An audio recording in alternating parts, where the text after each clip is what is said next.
Welcome to Women's Health and Family Services Wellbeing series. It's really important that we practice together some self-care techniques so that you have the energy to care for others. You're important, and your optimum well-being is what we care for. Today we're going to show you a little bit of a gentle massage technique which you can do at home. Self-massage has many benefits. You can decide what pressure you put. You can decide where you want to go, where you need to go. And this gentle technique is one that can be used for most people. If you have any inflammation or pain, these are really optimum techniques that can really help release tension through your muscles. Be aware though, if you feel any discomfort, that's okay, but if you are feeling that you're in the pain range, then pain is a signal to the body to pull back, which you can do. Ingredients are really simple. We're just going to use some organic coconut oil, which you may have around the house, or any kind of oil base. Lavender, usually I would only put like 2 drops of lavender in there. That's more for relaxation and just to really calm the central nervous system. And then you might like to add your own essence. I love tinderbox, but I suggest that you use something like peppermint because that's really invigorating, particularly when you're working on areas like the feet. So we're going to start off on the hands. We don't realise how much we actually use our hands. We only need about a 10-cent coin piece of oil, but what I tend to do is you just rub it into both hands so you've got enough lubrication but not too much that it's dripping. And we start off by working into our thumbs. So this very fleshy part here is also an area that we use in Chinese massage, which helps with headaches and migraines if you squeeze and contract it for a certain amount of time. So that's a good tip. And then working into the palms, just little tiny circular motions are great. And then just working along the band of the fingers, just working up through the palms, down the fingers, and then of course very gently on the tops of the fingers. You'll probably find during this time that your hands are getting quite sore because we're doing lots of hand washing and everything, so keeping them moisturised is a really great thing, and coconut oil is one of the best natural ingredients that we can use. By just pulling on the fingers also we get a little bit of traction. And of course you repeat that on the other side, working into the pad of the thumb and then down through the palm, just nice long strokes. You can choose how much pressure you use, working away from the fingers, then working down the stream of the fingers, and then just adding a little bit of traction on the fingers.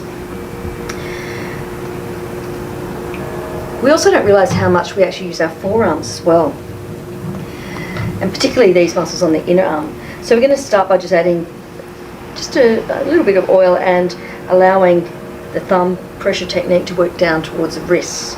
This can really help with a lot of tension that happens around the wrists. Quite often we might have the wrists in certain positions for long periods of time when we're on the computer. So this is a really nice way to release a lot of that tension. And I like to do the same on the other side as well, just circular kind of motions, working down through the wrists. Really there's no hard and fast rules. Whatever feels good for you, that's what matters. Same thing on the other wrists, working our way down. Get rid of things like any watches and bands is a good idea too, so you're free to kind of work completely through that area. But putting that pressure in and working down towards the fingers is a great way to go. Sometimes we can get little trigger points, and trigger points are where the muscles tend to knot up, or they haven't received enough flossing or enough movement, and they can tend to feel like little bumps. You feel them underneath your fingers if you're really concentrating. So it's a great thing to actually really release that. And then just give your hands like a little bit of a shake as well, because we've just massaged with one hand and the other hand just to release any tension there. Second, we're going to go on to the feet, and this is where I think the peppermint oils are really good to actually put in. I'll only do one foot, so you can have a try on your other foot either after this clip, but just so you get a bit of an idea so we can fit in hopefully one more area. So with the feet, just massage the whole of the foot to start off with, and then it's a good idea to just start, if you can, just through the actual arch of the foot. If you find it very difficult to reach your foot, you can place a pillow and just have the leg a little bit further away from you, so you're not placing too much load through your hips. But just working up through the arch of the foot is really great. And in reflexology, all the inside of the foot is actually the spine. But we won't go into reflexology, but if you have any pain through the spine, this is representative of the lower back, and then it works its way up to the neck where you find the base of the big toe. So they're kind of good things to know about.